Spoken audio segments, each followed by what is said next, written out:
Welcome, everyone.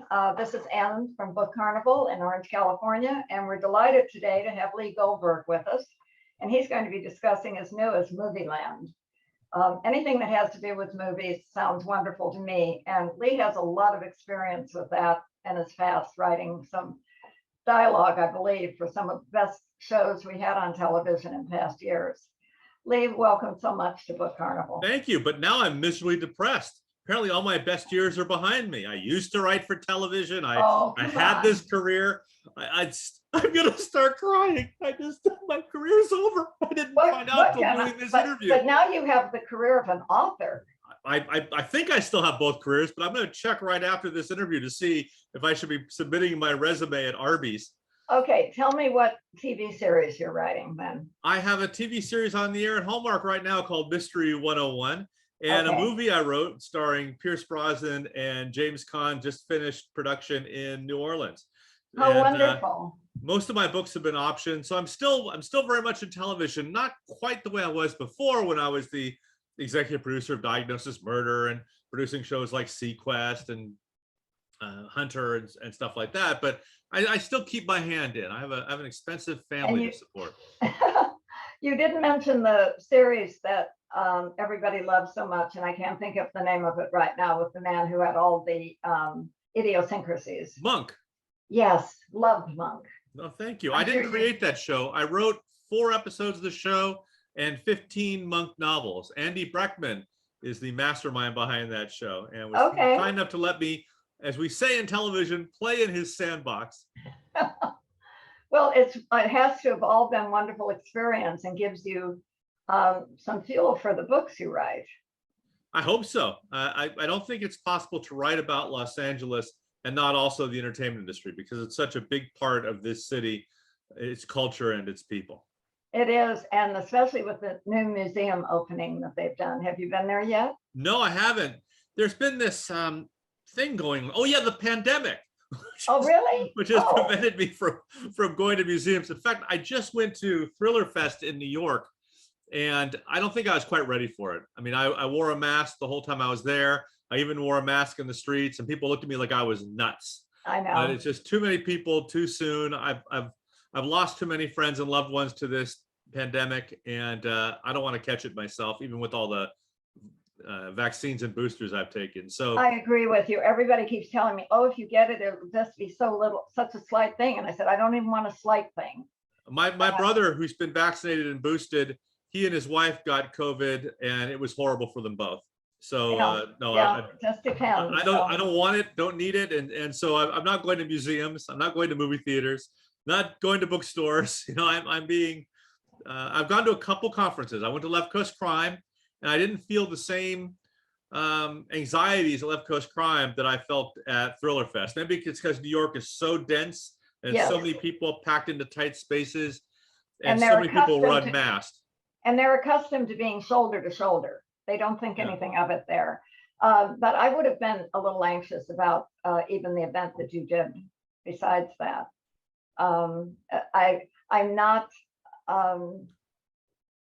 I'm lonely for people and things to do, but the anxiety level is still there. Yeah. So let's talk about more fun things like your new book. Yes. Movieland. What do you want to know? Oh, everything, of course. Everything. Yeah. Well, it's the 4th book in the Eve Ronin series. Eve Ronin is the youngest female homicide detective in the Los Angeles County Sheriff's Department. And this particular case she's investigating is based on a real life case, or inspired by a real life case, a series of shootings in and around Malibu Creek State Park out here in Calabasas, California. I remember reading about that. Yes, I wondered. So I've taken my own approach to that case and who might be behind it. I just thought it was a natural springboard for my character and the series. In fact, all 4 books have been inspired by actual events that I put my own spin on.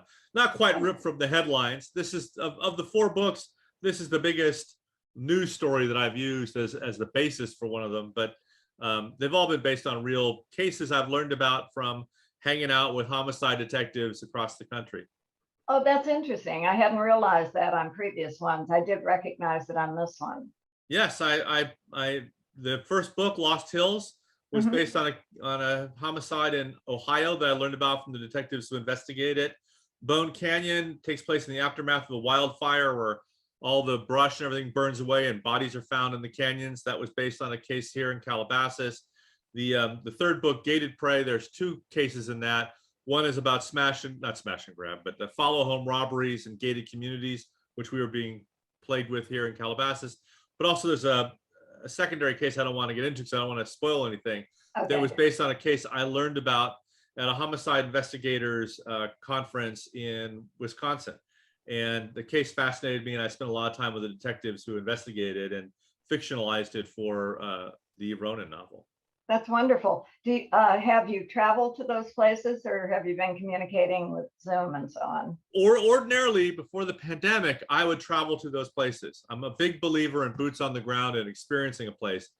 However, the Eve Ronin novels take place in Calabasas, which is right outside my front door, so I don't have to travel far for those.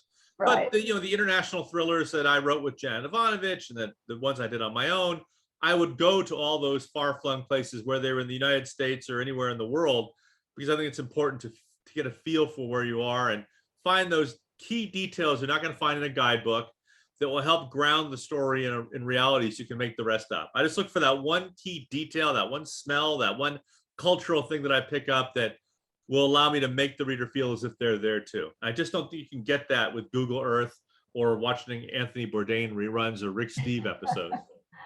I totally agree. And your books do that. When you're reading them, you're completely enveloped by the area and the people. So I think you accomplished that extremely well. Thank you. And we've had you, I think, for almost all of the Eve Ronin, but not as much for your other series. I don't think we've had you as often for that one. I don't for the Ian Ludlow spy novels, and I don't think I came in for the books with Janet either. But I was on a schedule with Janet, flying all over the country doing the book signings with her. That's a whole different experience. I bet it was, but fun. All of it. Yes, great fun. All of it is fun, isn't it, Yes. for you? Well, not all of it. There's the writing of the book, which could be hard, and some of the before the pandemic, when you're traveling around the country, going to bookstores and stuff, it can be dizzying. All the different airports. It's not a vacation. You'll fly into Houston in the morning, do a signing there that night, fly out the next morning for Minneapolis or wherever. So you can forget what city you're in because you're only there for a few hours, and so it can get wearying. But those are what we call champagne problems. I'm not complaining about it. Exactly. I think one of the positive things that's come out of that pandemic is now it's possible to reach so many bookstores doing these sort of Zoom events. They have the signed books in the store. You do the event, people who don't live anywhere near those bookstores can get a chance to see you and ask questions.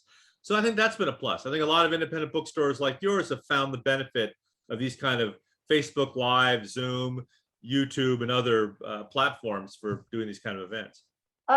We have, and what I have found particularly satisfying about that part of it is doing people that are in foreign countries.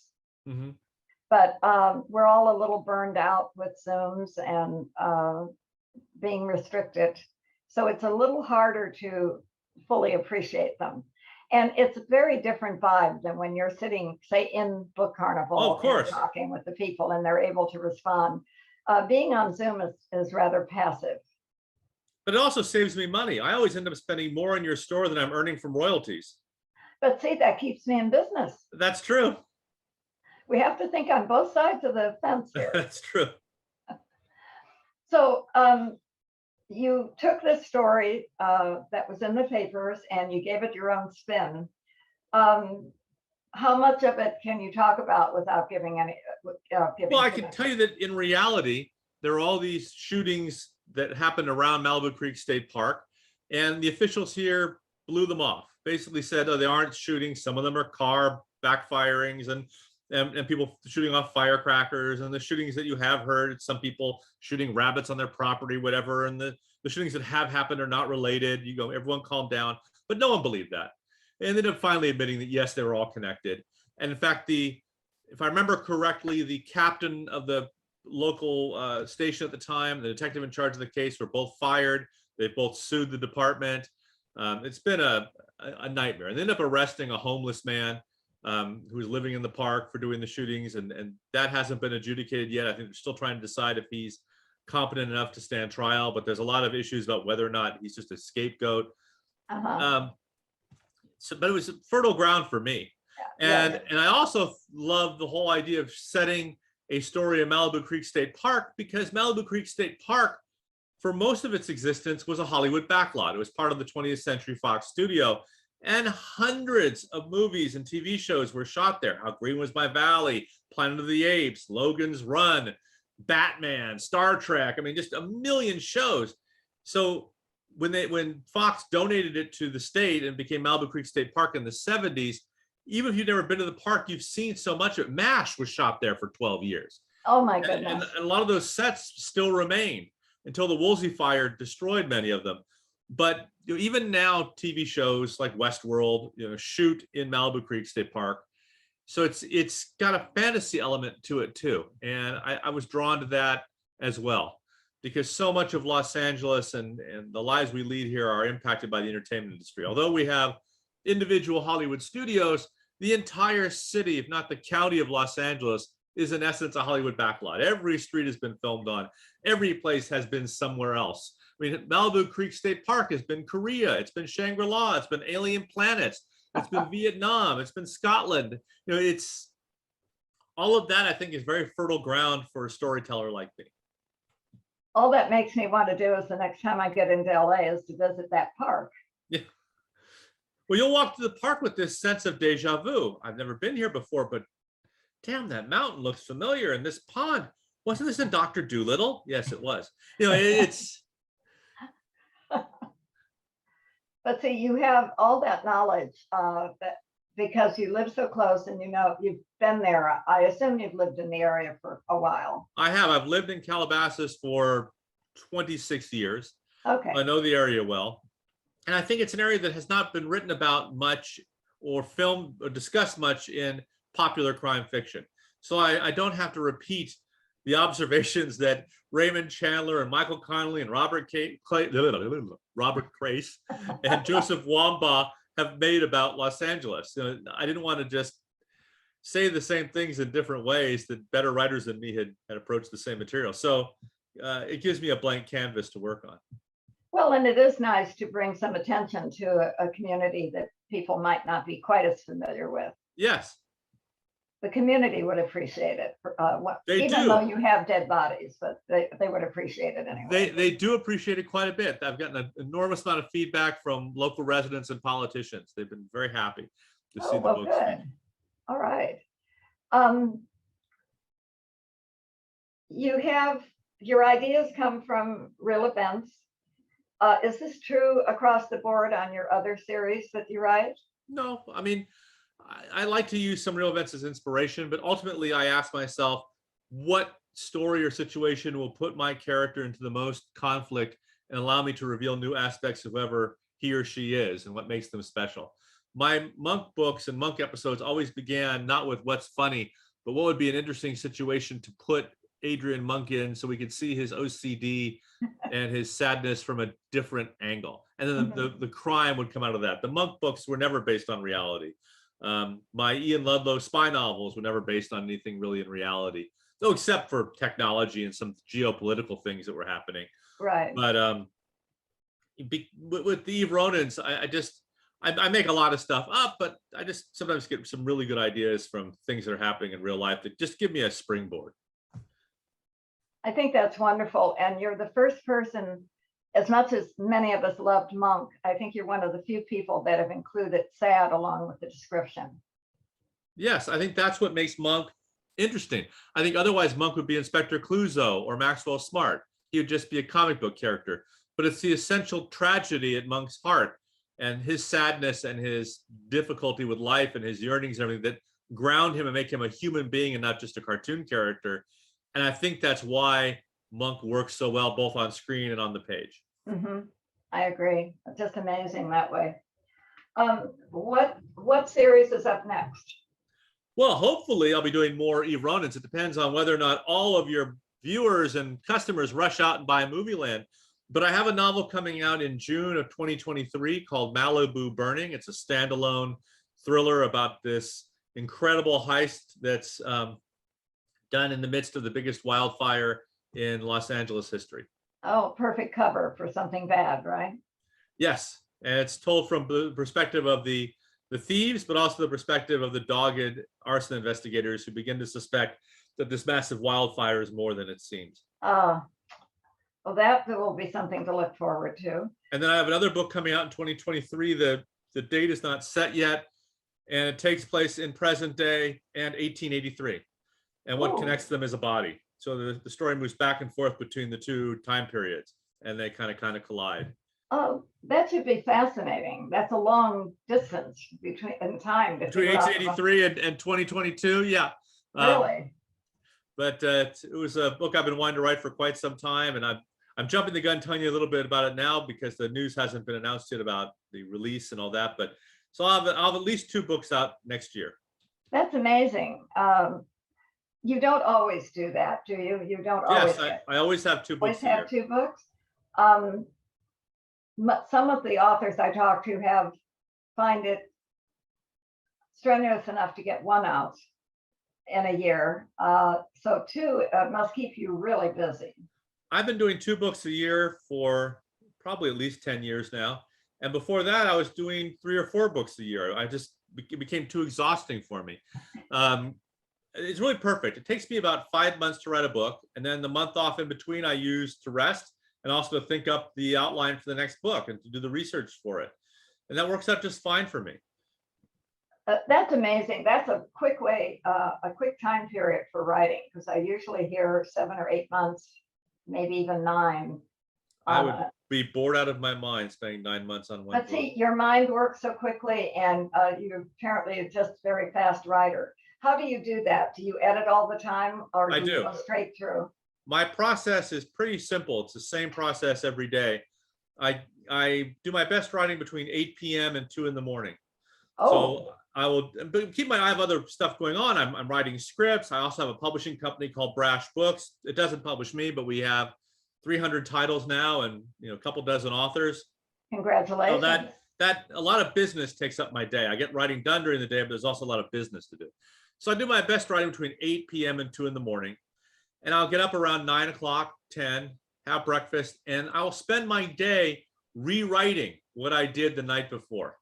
Mm-hmm. And then after dinner, I'll start writing fresh. So I'm always rewriting. And sometimes I'll throw out what I did the night before. I might throw out everything except a line or a paragraph, who knows? Other times what I did the night before is not bad, and I'll just move on from there.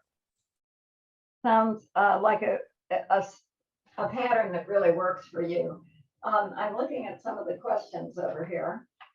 And to your comment about selling the books, we've sold quite a few already. Okay, let me figure out how to do this. But in answer to some of your questions, yes, this is my own hair and my own teeth. I have not had a lot of work done, just a little. Mm-hmm. You wanted to get ahead of that one, right? Yes, yes. Okay. Barbara is saying you built in the exit of a main character through retirement. That made a nice interaction, but do you have plans for his new occupation and who will be Eve's new partner? Well, I don't want to give away what happens in book number 4, but I can tell you that Duncan Pavone, her current partner, is not going to be leaving her life. Wonderful. We're all happy about that. And Marilyn is saying, is the pandemic a fertile writing space? For me, yes, because I have nowhere to go and nothing else to do. And since my Eve Ronin novel and the novel that followed, Malibu Burning, are both set here in Calabasas, I didn't have far to go to write them. So sure. that worked out. I am kind of itching to get out and write about other places, other lands. I don't know what my next book will be. I literally just finished my current book on Friday. So I'm just enjoying a couple of days now of relaxation. My contract is up. So I don't know what my next book will be. I think it will likely be a 5th Eve Ronin or a sequel to Malibu Burning. And that will all shake out in the next couple of weeks. Sure. And someone, Marilyn, What has been your greatest inspiration? My mortgage payment, my Okay. daughter's tuition, Mhm. the vet bills for our dog. Those are very inspiring because the only way they get paid is if I keep writing books. All right. Very That's the simple thing. answer. I tell this to students, yes, writing is an art, but it's also a business. It's also how I earn a living. So I can't wait until I have the perfect atmosphere, my ice cold Diet Coke, the perfect salted nuts or whatever, with the right music playing so I can write my books.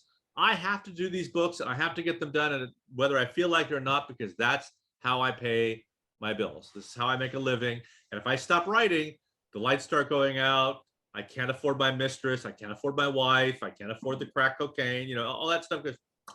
That's gone. Yeah. That should be a very realistic picture for any students you talk to. It's a job, so Of you have course to treat it is. like one. Yeah. We go back to some of the cliche questions. Is this something you always wanted to do? I have been writing since I was a little kid. Okay. My mom, I have it here somewhere. My mom framed this, remember the big line sheets of paper you used to have in preschool and kindergarten? You Yes. write in big letters, and I wrote on mine, I want to tell stories. I'm doing exactly what I dreamed of doing when I was a kid. The first novel I wrote was about this guy from the future who was born in an underwater sperm bank. I have no idea why it was underwater or how you made deposits, but I thought it was pretty cool. And I've been writing novels and short stories since I was a kid. I'm doing exactly what I imagined for myself. So I don't know anyone luckier than me in that respect. No, I don't either. I think that's remarkable. I've always made a living as a writer. I sold my first novel when I was 17 years old, and it was published when I was still a teenager, and I was a student at UCLA. So I've And what always was that book? 357 Vigilante. In fact, there's the cover right there. That was back in the days when they did painted covers. So I did 4 books in that series, and for each book, they just repainted the scene at the bottom to depict something else in the book. And then years later, I tracked the artist down and bought the cover painting. So the final painting you see there is for the 4th book in the series, which is called Killstorm, I think. But yeah, that was my first novel. That's amazing. I don't think I've ever heard that from another author at this point. I put myself through school as a journalist, writing articles about the entertainment industry for the LA Times Syndicate, Starlog Magazine, American Film, the San Francisco Chronicle, Playgirl. I mean, all kinds of publications. So when do you have time for anything else? I don't. I live this is where I live. I sleep on that couch. The food is here on my desk.